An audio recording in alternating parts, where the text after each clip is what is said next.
Nicole Bacharan. Bonjour Eva. Vous êtes politologue française spécialiste de la société américaine. Merci d'avoir accepté l'invitation de ce grand journal sur Radio J. C'est donc demain que débutent les négociations directes entre les États-Unis et le régime islamique iranien sur le nucléaire. Et si dans 2 mois, il n'y a aucun accord, Donald Trump met dans la balance une intervention militaire dont, dit-il, Israël serait le chef de file.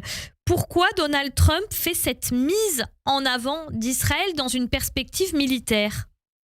Écoutez, je trouve que c'est assez étonnant parce que quand on a assisté à la visite toute récente de Benjamin Netanyahou à Washington et qu'on l'a vu dans le bureau ovale qui est maintenant vraiment devenu comme un studio de télévision où vous avez ces fauteuils jaunes où le président est assis et à sa droite le visiteur du jour, on a eu quand même le sentiment qu'il y avait une certaine surprise non exprimée mais visible sur son visage de la part de Netanyahou à l'annonce de négociations directes entre les États-Unis et l'Iran.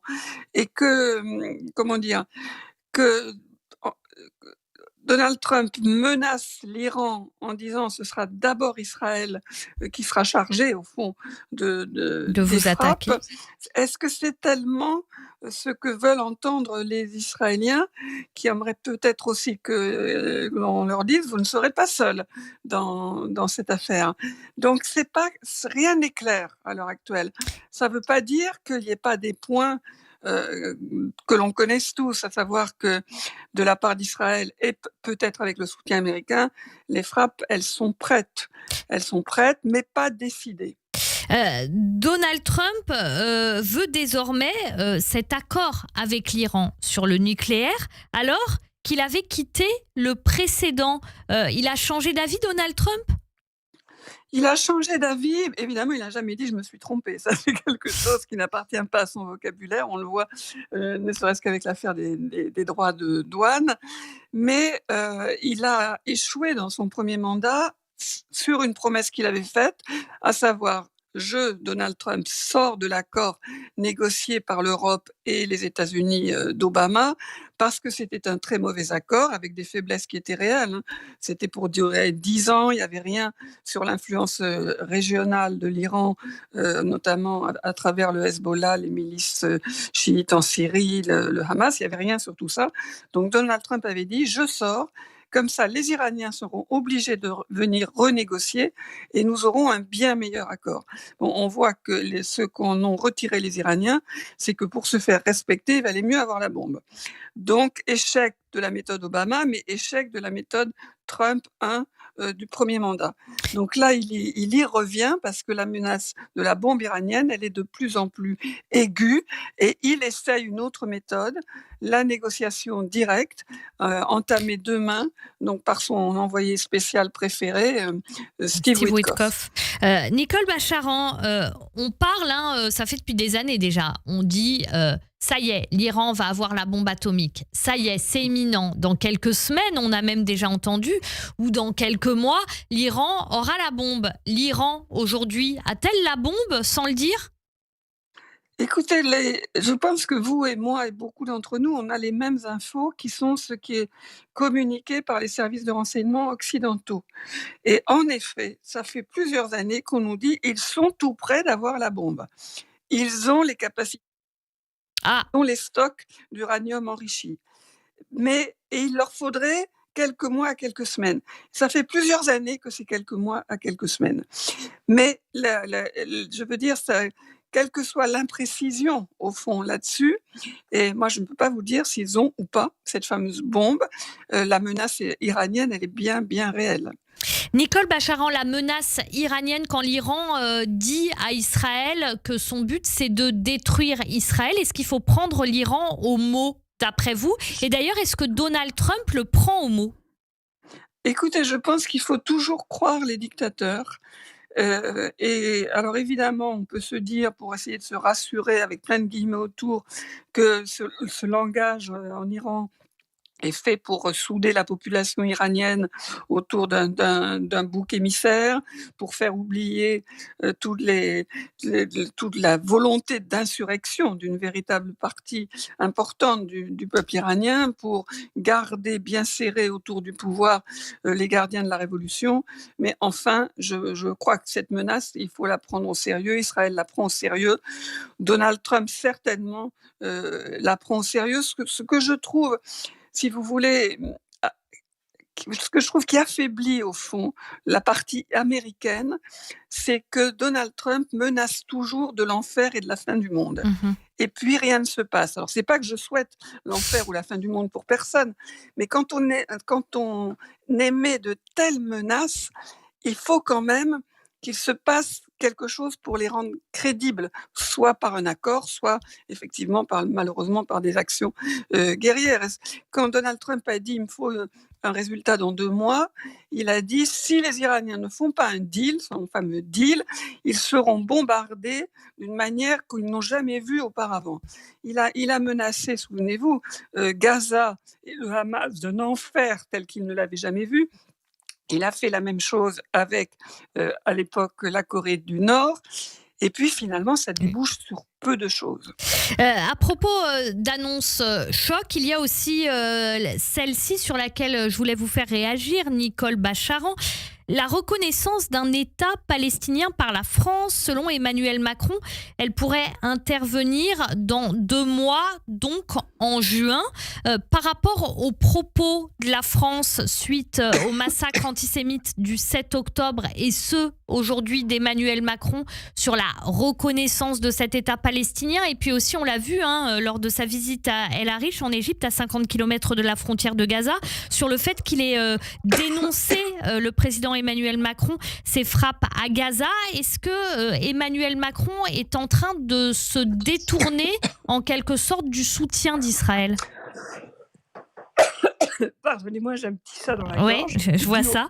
C'est pour ça que je faisais traîner ma question. J'essayais. Je vais faire mon possible.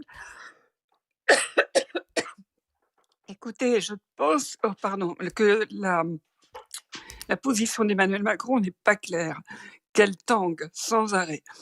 Et qu'un des éléments, malheureusement, c'est que la France n'a pas vraiment de poids dans la région et qu'il cherche à en trouver un, qu'il cherche à avoir un rôle lui-même dans cette région. Mais il n'a pas les outils pour cela. C'est-à-dire que quand Emmanuel Macron dit la France va reconnaître un État palestinien, après tout, il y a déjà 143 pays dans le monde qui reconnaissent un État palestinien et ça n'a pas de grosse incidence, même s'il le fait au moment de la rencontre avec l'Arabie Saoudite, quand on sait ce qui se passe avec les accords d'Abraham. Mais écoutez, le pays qui a vraiment de l'influence, c'est l'Arabie Saoudite. Et si la France apporte, disons, sa caution à la reconnaissance d'un État palestinien à ce moment-là, ça sera noté, ça sera remarqué. Mais ça n'aura pas d'impact sur l'attitude de l'Arabie Saoudite, l'attitude d'Israël, l'attitude du Hamas, évidemment. C'est juste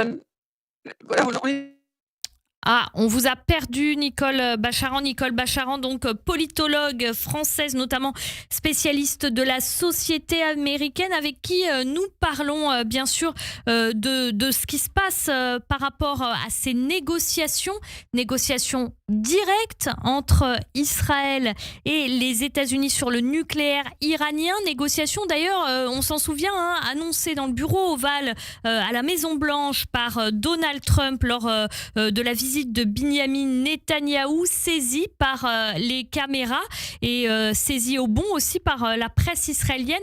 Le regard quelque peu surpris, même s'il a tenté de le masquer, de Binyamin Netanyahou lorsque Donald Trump a annoncé la reprise de ces négociations directes. Mais avec vous, Nicole Bacharan, à l'instant, on parlait effectivement de cette annonce d'Emmanuel Macron. Alors pourquoi Emmanuel Macron a dit ça ? Oui, moi, ce que j'essayais de dire avant de tousser et que nous n'ayons un problème de son, c'est que c'est très déclaratoire. ça construit un monde qui n'existe pas tout à fait, un monde où la France a vraiment du poids au Moyen-Orient et où le fait de déclarer une reconnaissance d'un État dont on ne connaît ni le territoire, ni le gouvernement et qui est toujours gouverné, dirigé par un groupe terroriste à Gaza, ça n'avance pas.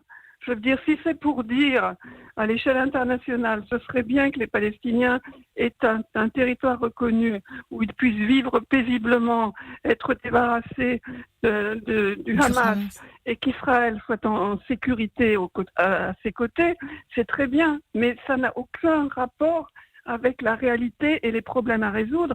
Il a tort, Emmanuel Macron? Il a tort de dire ça?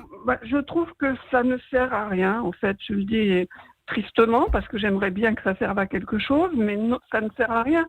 Tant que les otages ne sont pas sortis, tant que le Hamas est au pouvoir à Gaza, il n'y a rien à faire. Qui va signer? Je veux dire, qui en Israël, ou même parmi les Palestiniens, va faire une reconnaissance mutuelle? Oui, les parties prenantes sont à l'écart, en fait, de cette reconnaissance de l'État palestinien.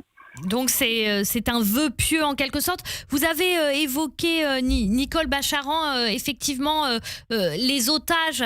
Il y a toujours 59 otages dans la bande de Gaza, dont 24 seraient encore vivants. Rapidement avec vous, on le voit, cette question de la guerre clive, y compris à l'intérieur d'Israël, notamment du côté des familles d'otages, certaines qui réclament la fin de la guerre et un accord à tout prix. On les comprend parce que leurs proches sont sur place. Nicole Bacharan, en une minute, quel regard vous portez sur cette affaire très douloureuse des otages? Écoutez, je ne peux pas donner de leçons à Israël. Je pense que tout a été essayé pour tenter de récupérer ces otages. Le déchirement des familles est monstrueux et ça ne touche pas que vraiment n'importe quel être humain peut partager leur souffrance quotidienne. Si le Hamas rendait les otages, il n'y aurait plus de frappe. Il pourrait y avoir des négociations. Tant que les otages ne sont pas rendus, ça ne peut pas exister. Mais quelle est la bonne méthode pour récupérer ces otages? Évidemment, je n'en sais rien, mais je vois comme vous que la société israélienne est extrêmement déchirée parce qu'on n'a pas non plus le sentiment que du côté des gouvernements, il y a un plan pour aboutir un jour à une fin de la guerre, pour aboutir un jour à récupérer ces otages.